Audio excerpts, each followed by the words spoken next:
जय श्री राम। समग्र ब्राह्मण परिषद छत्तीसगढ़ के सम्मानीय विप्र जनों को, भाइयों बहनों को, नौजवान साथियों को मैं धनेश्वर प्रसाद पांडे यथा योग्य प्रणाम, आशीर्वाद एवं नमस्कार करता हूं। नेटवर्क समस्या के चलते थोड़ा देरी से मैं अपना कार्यक्रम प्रारंभ करने जा रहा हूं, इसके लिए क्षमा चाहता हूं। मेरा आज का प्रवचन जो है किसी प्रसंग विशेष में नहीं है, कोई प्रसंग विशेष का कथा नहीं है, वरन यह एक चर्चा है, परिचर्चा है। विषय है भावयानम।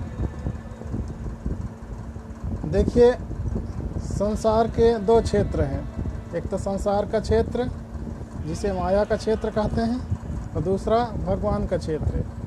संसार के क्षेत्र में तो हमें ईश्वर की प्राप्ति अभी तक के नहीं हुई।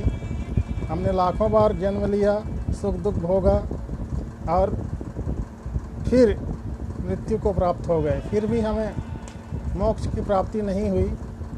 अब दूसरा क्षेत्र बचता है भगवान का क्षेत्र। जब पहला क्षेत्र में हमें भगवान की प्राप्ति नहीं हुई तो निश्चित है कि दूसरे क्षेत्र अर्थात भगवान के क्षेत्र में भगवान की प्राप्ति होगी। तो चलिए जानते हैं भगवान के विषय में। तो वेदांत दर्शन का प्रथम सूत्र कहता है अथातो ब्रह्म जिज्ञासा। आइए भगवान के विषय में जानने की जिज्ञासा करते हैं।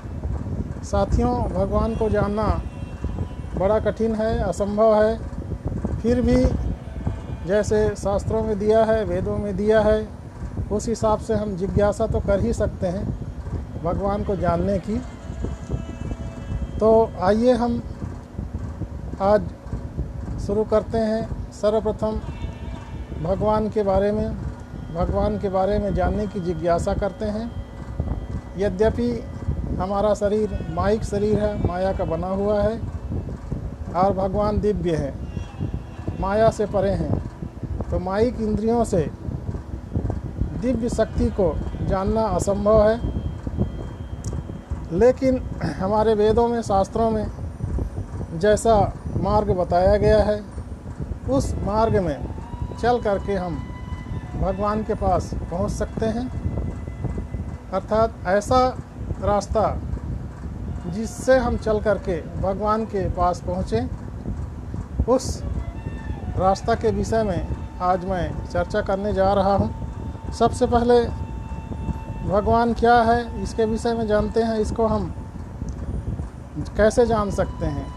प्रसिद्ध कवि रसखान जी ने कहा है, शेष गणेश महेश दिनेशहु सुरेशहु जाहि निरंतर गावे, जाहि अनादि अनंत अखंड अछेद अभेद सुभेद बतावे, नारद से सुख व्यास रटें पचिहारे तो पुनि पार न पावें। इस प्रकार देखा जाए तो नारद मुनि से लेकर सुखदेव मुनि, व्यास मुनि तक जिन्होंने भगवान का पार नहीं पाया, तो हम एक साधारण मनुष्य कैसे भगवान का पार पा सकते हैं, कैसे भगवान को जान सकते हैं?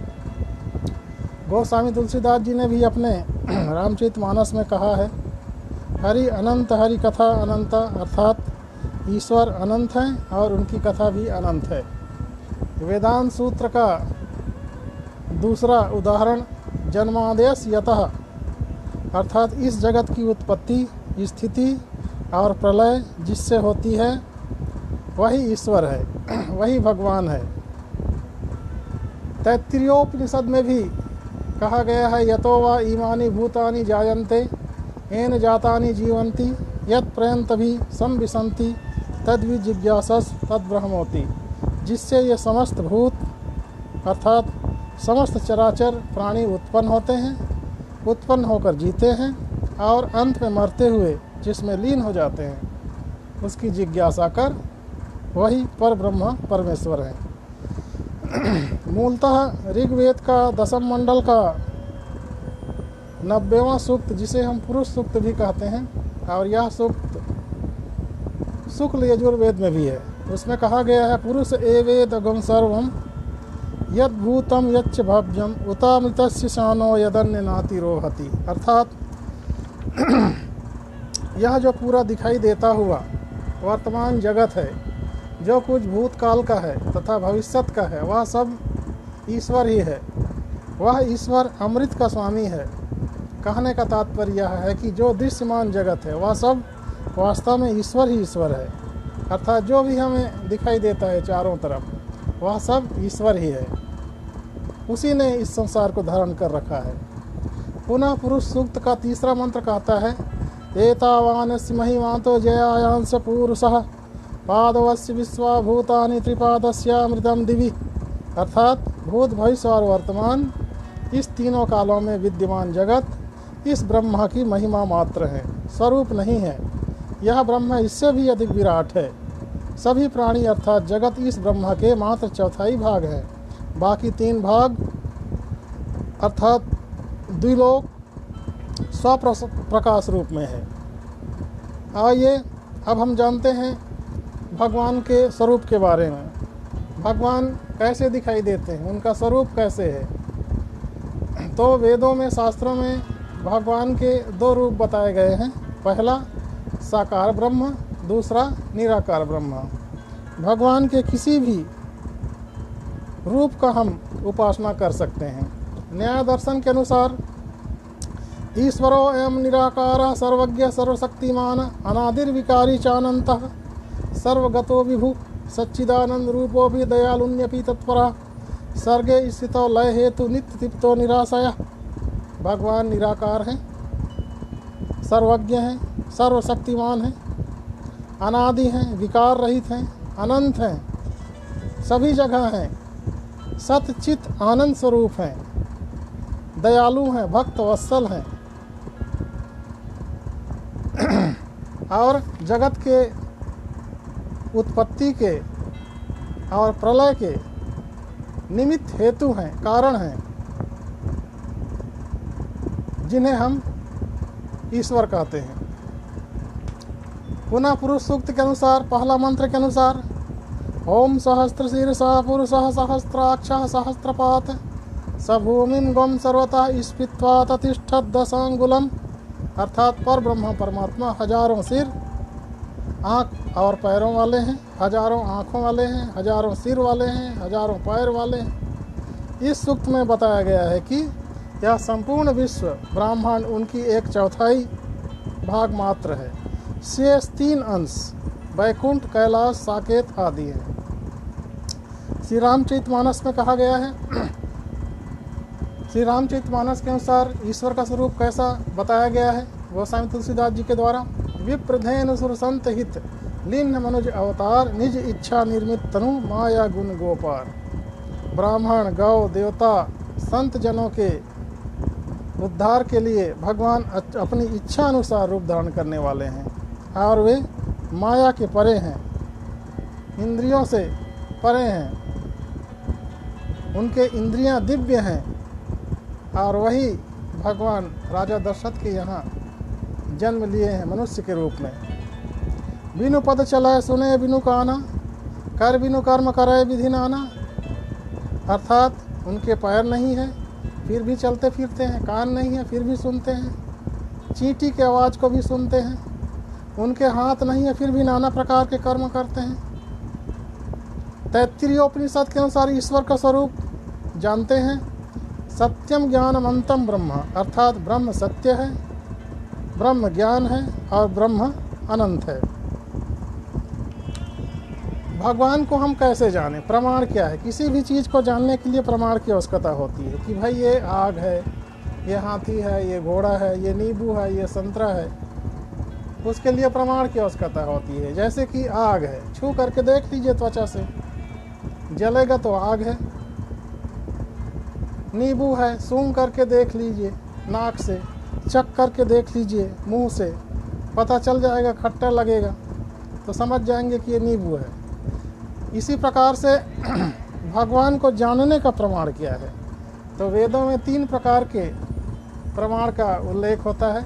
पहला है प्रत्यक्ष प्रमाण। प्रत्यक्ष प्रमाण का मतलब होता है जिसे हम इंद्रियों के सहारे, हमारे शरीर में 10 प्रकार की इंद्रियां हैं। 5 ज्ञानेंद्रिय हैं, 5 कर्मेंद्रिय हैं। 5 ज्ञानेंद्रिय कौन कौन से हैं? त्वचा है, आँख है, कान है, नाक है, जिह्वा है। और 5 कर्मेंद्रियां कौन कौन से? मुंह है, हाथ है, लिंग है, गुदा है, पैर है। एक इंद्रिय और होता है जिसे उभय इंद्रिय कहते हैं, उसका नाम है मन। तो जिसे हम 10 इंद्रियों की सहायता से जानते हैं, छू करके, सूंघ करके, चख करके, बातचीत करके, उसे हम प्रत्यक्ष प्रमाण कहते हैं। इस प्रमाण से हम ईश्वर को नहीं जान सकते, ईश्वर को उसके साथ बात नहीं कर सकते, ईश्वर को हम छू नहीं सकते, ईश्वर को हम देख नहीं सकते। प्रत्यक्ष प्रमाण के सहारे हम ईश्वर को देख नहीं सकते। देख भी सकते हैं, कब? लेकिन जब हमारा इंद्रियां दिव्य हो जाएंगी तब। उसके लिए इंद्रियों को दिव्य बनाना पड़ेगा। जैसे अर्जुन को दिव्य नेत्रों से भगवान कृष्ण का यथार्थ स्वरूप दिखाई दिया, वैसे ही अगर ईश्वर को देखना है प्रत्यक्ष रूप से तो हमारे इंद्रियों को दिव्य बनाना होगा। माइक इंद्रियों से हम ईश्वर को नहीं देख सकते, उनके साथ वार्तालाप नहीं कर सकते, उनको हम छू नहीं सकते। इस प्रकार से जो इंद्रियों के सहारे जाना जाता है उसे प्रत्यक्ष प्रमाण कहते हैं। अगला प्रमाण है अनुमान प्रमाण।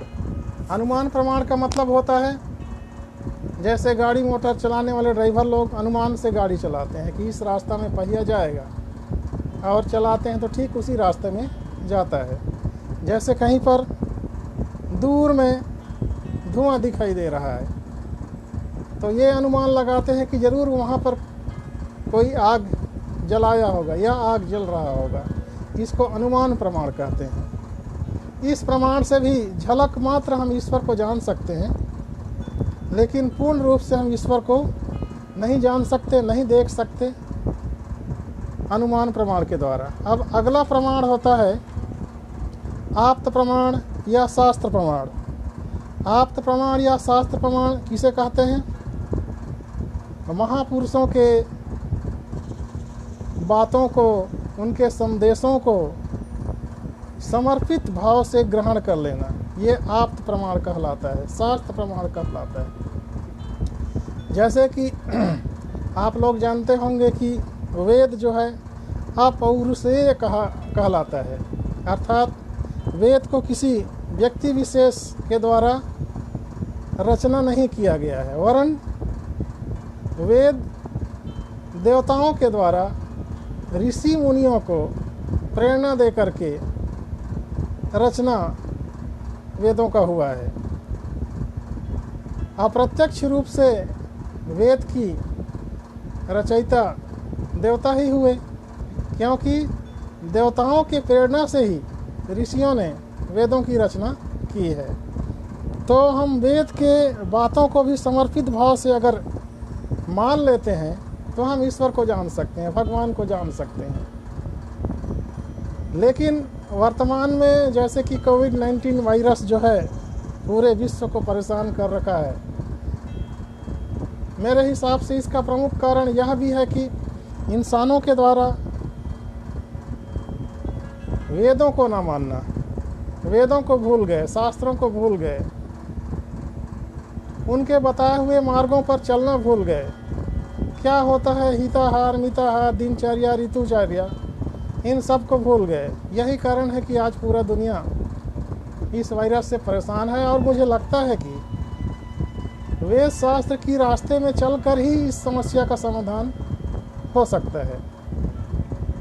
तो आदरणीय विप्रजनों, ऐसा प्रमाण जो शास्त्र में वर्णित है, ऐसा प्रमाण जो गुरुओं के द्वारा, महापुरुषों के द्वारा कहा गया है, उस बात को समर्पित होकर के मान लें। यह कहलाता है आप्त प्रमाण या शास्त्र प्रमाण। और साथियों, ब्राह्मणों के लिए शास्त्र ही प्रमाण होता है। कहीं भी शंका का अगर समाधान करना होता है हम ब्राह्मणों को, तो हम शास्त्र वेद का ही उदाहरण देते हैं। और कहा भी जाता है कि शास्त्रम प्रमाणम सत्यम प्रमाणम, वेदम प्रमाणम सत्यम प्रमाणम, शास्त्र का प्रमाण सत्य होता है। इसलिए तीसरे प्रकार का जो प्रमाण है, जिसे शास्त्र प्रमाण कहते हैं या आप्त प्रमाण कहते हैं, इस प्रमाण के द्वारा ही हम ईश्वर को जान सकते हैं। वेदांत दर्शन में भी कहा गया है, तीसरा सूत्र, शास्त्रयो नित्वात्, अर्थात ब्रह्म भगवान कैसे हैं?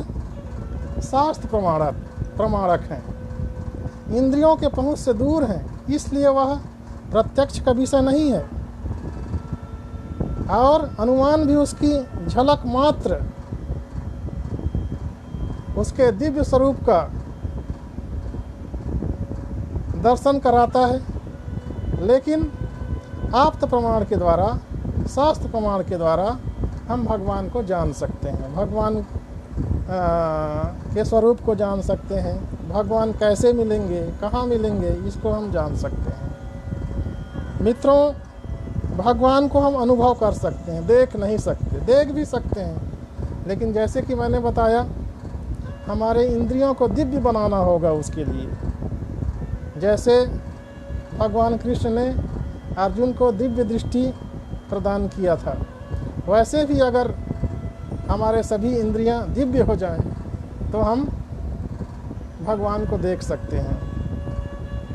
तो हमारे इंद्रियों को दिव्य बनाने के लिए क्या रास्ता है, कैसे पहुंच सकते हैं, उसका दिव्यता होने के लिए कौन सा रास्ता है, क्या साधन है, क्या यान है, किस साधन के द्वारा हम जा सकते हैं। इसीलिए मैं इस प्रवचन का शीर्षक भी भाव यानम रखा। भाव अर्थात भवसागर, यानम अर्थात यान, जैसे वायुयान होता है वैसे ही भवसागर से पार होने का जो यान होता है उसे भावयान कहा जाता है। तो ईश्वर के पास पहुँचने का जो मुख्य साधन है उसके विषय में आज मैं यथा योग्य जितना मैं जानता हूँ उस हिसाब से बताने का प्रयास करूँगा। साथियों, भगवान को हम अनुभव कर सकते हैं स्वप्नावस्था में, जैसे कि हम सोते रहते हैं, नींद में रहते हैं, बेहोशी की हालत में रहते हैं, हमें कुछ पता नहीं रहता है। यहाँ तक कि भी रात को सांप बिच्छू भी किसी किसी को काट देता है, फिर भी पता नहीं चलता है।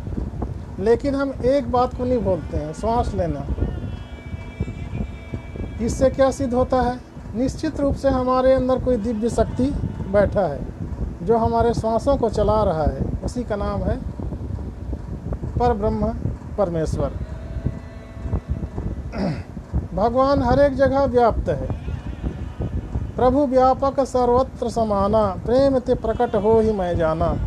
जिस प्रकार से पानी में शक्कर डाल देते हैं तो शक्कर दिखाई नहीं देता है, लेकिन यदि उसको हम चख करके देखते हैं, पी करके देखते हैं तो मीठापन का अनुभव करते हैं। ठीक वैसे ही भगवान भी हर जगह है, व्याप्त हैं, हमें दिखाई नहीं देते। जैसे पानी में शक्कर घुल जाता है, व्याप्त हो जाता है, वैसे ही कण कण में भगवान व्याप्त हैं। जैसे तिल में तेल है, लकड़ी में आग है, वैसे ही हर जगह ईश्वर भी हैं, व्याप्त हैं। भगवान उस परम शक्ति का नाम है जो हमारे इंद्रियों में चेतना प्रदान करता है तथा हमारे चारों ओर प्रकृति का संचालन करता है। ईशावास्योपनिषद के अनुसार, ईशावास्योपनिषद में पहला मंत्र के अनुसार से, ईशावास्यमिदं सर्वं यत्किंच जगत्याम जगत तेन त्यक्तेन भुंजीथा मा वृथा कस्य स्विद्धनम। अर्थात विश्व में जो जड़ चेतन स्वरूप है उसमें सर्वत्र ईश्वर व्याप्त है, अतः संसार के वस्तुओं को त्याग पूर्वक भोग करो। इस दृश्य जगत में आसक्ति मत करो, क्योंकि भोग्य वस्तु किसकी है? अर्थात किसी की नहीं, ये सब ईश्वर की ही हैं। किसी दूसरे की धन की इच्छा मत करो, आकांक्षा मत करो, ललचाओ मत। ये ईशोपनिषद के अनुसार से कहा गया। भगवान हमें क्यों चाहिए? भगवान हमें क्यों चाहिए?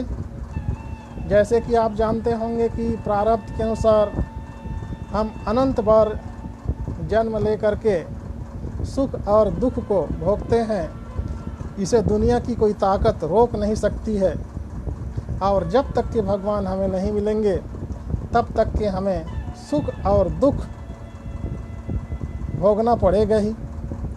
सदा के लिए सुख की प्राप्ति सदा के लिए हो जाए, इसलिए हमें भगवान चाहिए। हमें बार बार जन्म लेना, बार बार मरना ना पड़े, जिसे जीवन मुक्ति कहते हैं। हमें विदेह मुक्ति नहीं चाहिए, हमें जीवन मुक्ति चाहिए, ताकि बार बार जन्म लेना, बार बार मरना, बार बार सुख दुख भोगना ना पड़े। इसलिए हम जब हमारा जीवन मुक्ति हो जाएगा तो सदा के लिए हमें परमानंद की प्राप्ति हो जाती है। इसलिए हमें भगवान चाहिए। हमें मुक्ति अर्थात मोक्ष ही क्यों चाहिए, स्वर्ग क्यों नहीं? आदरणीय विप्रजनों, स्वर्ग का सुख क्षणिक होता है, हमेशा के लिए नहीं होता है। जैसे कि किसी होटल में ठहरते हैं, जितने दिन का पैसा दिए रहते हैं उतने दिन तक के होटल वाला रखता है, और पैसा ख़त्म हो जाता है तो निकाल देता है। ठीक उसी प्रकार से जितना दिन हम धर्म किए रहते हैं, अच्छा कार्य किए रहते हैं, उतना दिन तक के स्वर्ग की प्राप्ति होती है। उसके पश्चात पुनः मृत्यु लोक में जन्म लेना पड़ता है और सुख दुख का भोग करना पड़ता है। जब हमें मोक्ष की प्राप्ति हो जाएगी तो बार बार जन्मना, बार बार मरना नहीं पड़ेगा। सदा के लिए हम ईश्वर के पास चले जाएंगे और परमानंद की प्राप्ति हो जाएगी। वहाँ सुख ही सुख है। अच्छा, मोक्ष का अधिकारी कौन है, किसे मिल सकता है मोक्ष? तो हम यदि दृढ़ विश्वास कर लें कि हमारे अंदर दिव्य शक्ति परम पिता परमेश्वर अंदर में बैठे हुए हैं और हमारे अच्छे कर्मों को और बुरे कर्मों को नोट कर रहे हैं, और उसी के हिसाब से हमें मरने के बाद फल की प्राप्ति होगी। हम यदि दृढ़ संकल्प कर लें तो निश्चित है कि हम गलत कर्म नहीं करेंगे, अधर्म के रास्ते में नहीं चलेंगे।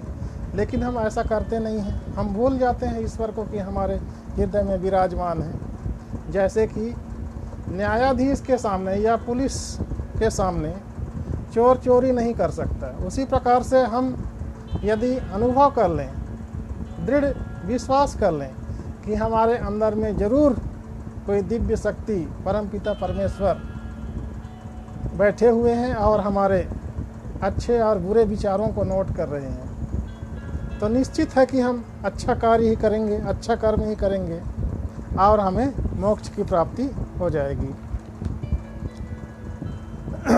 अच्छा, ईश्वर प्राप्ति के साधन कौन कौन सा हैं, इसके बारे में आइए जानने का प्रयास करते हैं। मोक्ष प्राप्ति के उपाय क्या है? इनके 2-3 उपाय के बारे में बता रहा हूँ मैं। सर्वप्रथम है ज्ञान मार्ग। ज्ञान मार्ग में चल कर के भी हम ईश्वर के पास पहुँच सकते हैं। ज्ञान मार्ग के अंतर्गत सर्वप्रथम है माया निवृत्ति। माया माने अज्ञान। माया शब्द 2 शब्दों से मिलकर के बना है, माँ या। जो नहीं है उसको है मान लेना, यही माया है। जैसे रात के अंधेरे में रस्सी को देख करके सर्प समझ बैठते हैं, और जैसे ही हम प्रकाश उसमें डालते हैं तो हमें रस्सी होने का एहसास होता है। उसी प्रकार से जो नहीं है उसको है मान बैठे हैं हम। तो इसका निवृत्ति हो जाए यदि, तो हमें मोक्ष की प्राप्ति हो जाएगी। इसके लिए क्या करना पड़ेगा? इसके लिए हमें यथार्थ गुरु के शरण में जाना पड़ेगा। यथार्थ गुरु कहाँ मिलेगा? करोड़ों लाखों अरबों में कोई एक मिलेगा, या स्वयं भगवान होते हैं यथार्थ गुरु। रामायण में भी कहा गया है, गुरु पद पंकज सेवा तीसरी भगति अमान, चौथी भगति प्रभु गुण गण करई करई कपट तजिगान। गुरु ब्रह्मा गुरु विष्णु गुरुदेव महेश्वरा, गुरु साक्षात परम ब्रह्मा तस्मै श्री गुरुवे नमः। हमें यथार्थ गुरु के शरण में जाना पड़ेगा माया निवृत्ति के लिए। यथार्थ गुरु का खोज करना पड़ेगा, और खोज करने के बाद जब मिल जाए यथार्थ गुरु, तो उनके बातों को समर्पित भाव से ग्रहण करना पड़ेगा। तो यथार्थ गुरु क्या उपदेश देगा? वो 6 प्रकार का उपदेश देगा, 6 प्रकार का ज्ञान सिखाएगा। पहला योग, दूसरा वेदांत, तीसरा सांख्य, चौथा न्याय, पांचवा मीमांसा, छठवां वैशेषिक। ये ज्ञान के खजाना है, इनमें संसार के समस्त ज्ञान भरा हुआ है। जब इन सब का ज्ञान हमें गुरु के माध्यम से मिल जाएगा तो हमारा सोच अर्थात बुद्धि दिव्य हो जाएगा, और बुद्धि जब दिव्य हो जाएगा तो दिव्य ज्ञान की प्राप्ति होगी। दिव्य ज्ञान की प्राप्ति होगी तो हमारा मन दिव्य हो जाएगा, उसके पश्चात हमारा इंद्रियां भी दिव्य हो जाएंगे, और इंद्रियां जब दिव्य हो जाएंगे तो हम दिव्य कर्म करेंगे, अच्छा कर्म करेंगे, गलत कर्म कर ही नहीं सकते। समस्त गलत कर्म अज्ञान की वजह से होता है। जब हम दिव्य कर्म करेंगे तो सुखी जीवन हो जाएगा, सुखी जीवन हो जाएगा तो आनंद की प्राप्ति हो जाएगी, और आनंद की प्राप्ति का नाम ही मोक्ष की प्राप्ति है, माया की निवृत्ति है। तो ईश्वर प्राप्ति के अंतर्गत, माया निवृत्ति के अंतर्गत हमें यथार्थ गुरु की खोज, यथार्थ गुरु का खोज करना पड़ेगा, और यथार्थ गुरु के बातों को समर्पित भाव से ग्रहण करना पड़ेगा, तब हमें मोक्ष की प्राप्ति होगी। गीता में भी कृष्ण भगवान ने कहा है, मनो मनुष्याणाम कारणम बंधन मोक्षय निर्मल मन जन सो मोहि पावा। रामायण में कहा है, मोहि कपट छल छिद्र न भावा, काम आदि मद दम्भ न जाके तात निरंतर बस में ताके। इसका अर्थ आप लोग जानते होंगे। मन ही मनुष्य के शरीर में रहने वाला बंधन और मोक्ष का कारण है। जिसका मन निर्मल रहता है, जिसके हृदय में छल कपट छल छिद्र नहीं होता है, उसे ही मैं पसंद करता हूँ। भगवान का कहना है, काम आदि मद दम्भ न जाके तात निरंतर वश में ताके। इस प्रकार से समर्थ गुरु के शरण में जाकर के हम ज्ञान की प्राप्ति कर सकते हैं, अज्ञान को मिटा सकते हैं। दूसरा है पाखंड गुरु।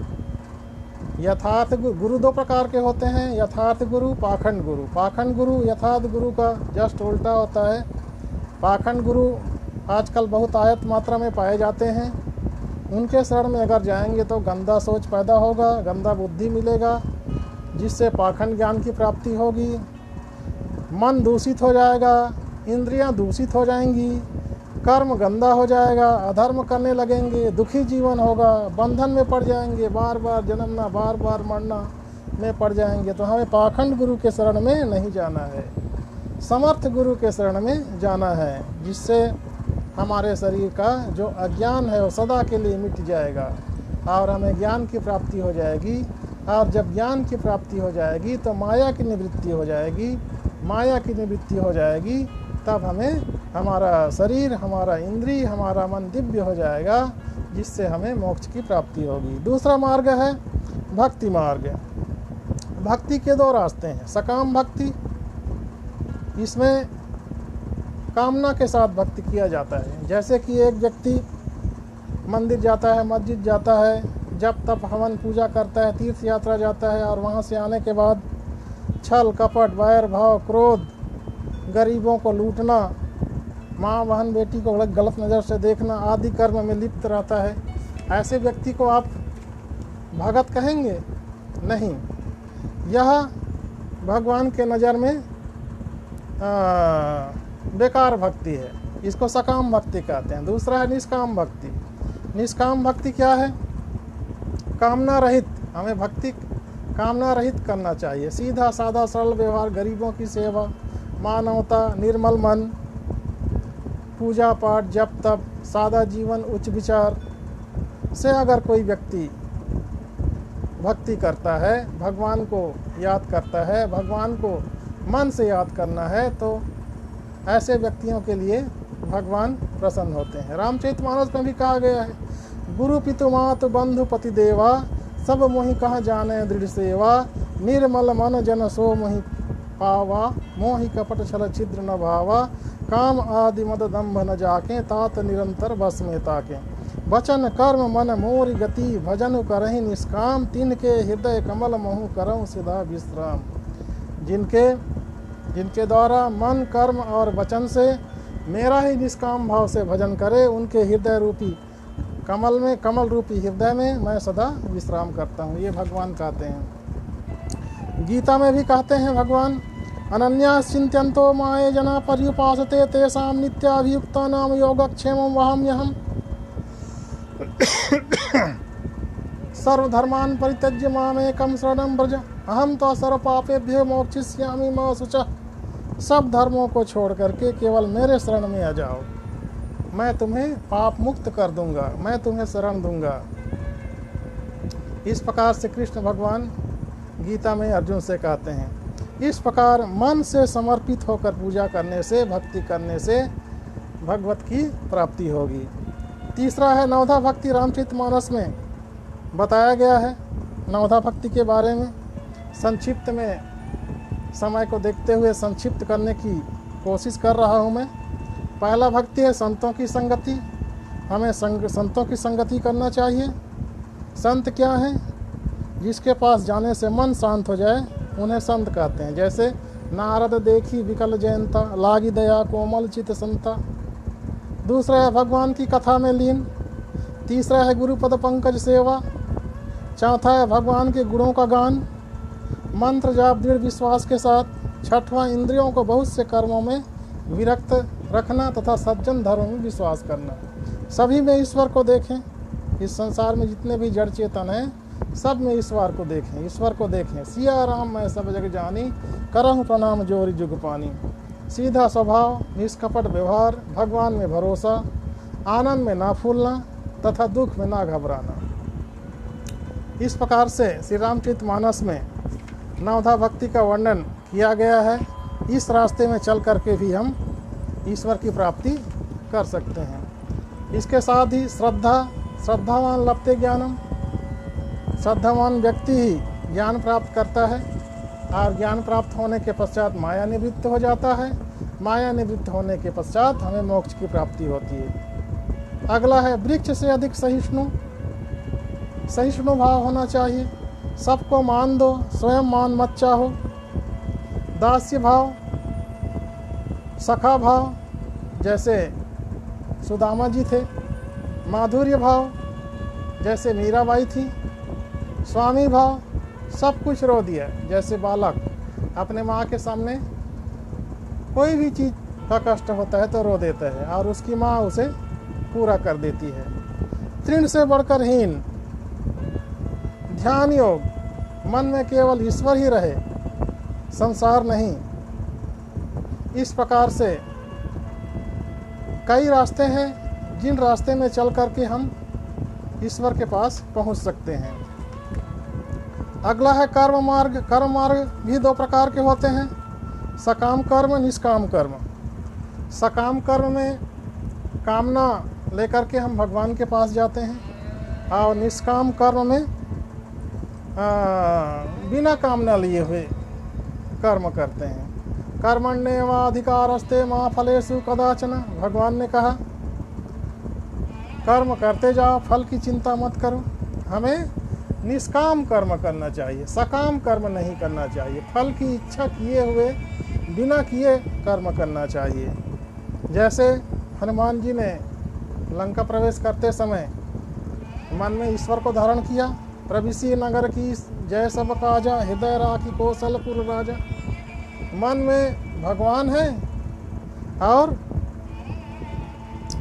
हनुमान जी लंका प्रवेश कर रहे हैं। इस प्रकार से मन में यदि ईश्वर को बैठा करके कोई कर्म किया जाए तो जरूर भगवान सुनते हैं, पाप को दूर करते हैं और अपने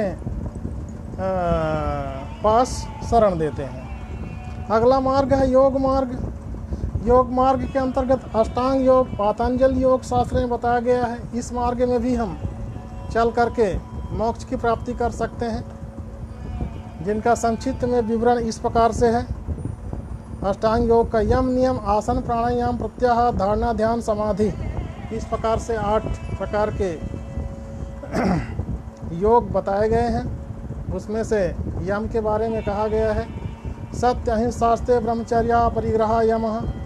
सत्य, अहिंसा, अस्तेय, ब्रह्मचर्य, अपरिग्रह, आवश्यकता से अधिक धन की संचय मत करो, ये यम कहलाते हैं। नियम, शौच, संतोष, तपा, स्वाध्याय, ईश्वर प्रणिधनानि नियमाः। शौच माने मन की शुद्धता, तन की शुद्धता, संतोष, तप माने कष्ट, स्वाध्याय अपने बारे में जानना, ईश्वर प्रणिधनानि माने जो भी आपके पास है सबको ईश्वर को समर्पित कर दो, ये नियम कहलाते हैं। उसके पश्चात तीसरा चरण है आसन। स्थिर से सुखमासनम, ऐसे स्थान में बैठो जहाँ आपको बैठने से सुख की प्राप्ति होती है, उसे आसन कहते हैं। प्राणायाम, प्राणस्य आयामः प्राणायामः, श्वास प्रश्वास की गति को रोकना या कम करना या ठहराव करना, ये प्राणायाम कहलाता है। उसके पश्चात है प्रत्याहार। स्व विषय संप्रयोगे चित्त स्वरूपानुकारे इंद्रियाणाम प्रत्याहारः, इंद्रियों का अपने विषयों से विमुक्त होकर एकाग्र हुए चित्त के स्वरूप का अनुकरण करना प्रत्याहार कहलाता है। धारणा, देश बंधस चित्तस धारणा, चित्त को किसी स्थान विशेष में बांधना धारणा कहलाता है। ध्यान, तत्र प्रत्येकतानता ध्यानम, लगातार चिंतन करना ध्यान कहलाता है। उसके पश्चात समाधि की प्राप्ति हो जाती है, मोक्ष की प्राप्ति हो जाती है। उसके पश्चात चारों तरफ शून्य ही शून्य दिखाई देता है, भगवान ही भगवान दिखाई देता है। इस प्रकार से हमें समाधि की प्राप्ति होती है, मोक्ष की प्राप्ति होती है। इस प्रकार से यदि हम देखें तो उपयुक्त मार्गों में चाहे ज्ञान मार्ग हो, चाहे कर्म मार्ग हो, चाहे भक्ति मार्ग हो, चाहे योग मार्ग हो, आदि में से किसी भी एक मार्ग पर चल करके हम भगवान के पास पहुंच सकते हैं। इन्हीं मार्गों को यानी कि जहाज समझकर उसमें सवार होकर यानी कि चलकर हम सब जीव सदा के लिए परमानंद ईश्वर के पास पहुंच सकते हैं। इसीलिए मैंने इस प्रवचन का नाम भवयानम रखा। बस मैं इतना कहकर अपनी वाणी को विराम देना चाहता हूँ। मेरे इस वक्तव्य में अगर कहीं गलती हुई होगी तो मैं आप लोगों से क्षमा चाहता हूँ। जय श्री राम, जय श्री राम, जय परशुराम।